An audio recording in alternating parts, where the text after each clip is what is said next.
Checking your transaction history on Capital One is a straightforward process that can be done online or through the mobile app.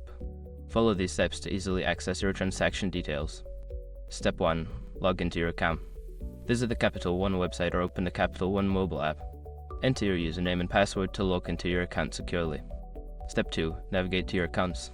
Once logged in, locate the Accounts tab or section. This is usually found on the main dashboard or menu, where you can see a list of all your Capital One accounts. Step 3. Select the account. Click on the specific account for which you want to check the transaction history. This could be a credit card, bank account, or any other type of account you hold with Capital One. Step 4. View transaction history. After selecting the account, look for the transaction history or activity option.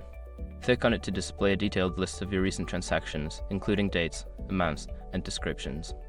Step 5. Filter and download optional. If you want to narrow down your search, use any available filters to sort transactions by date or type. Additionally, you may have the option to download your transaction history for your records. By following these steps, you can easily check your transaction history on Capital One. Regularly reviewing your transactions can help you stay on top of your finances.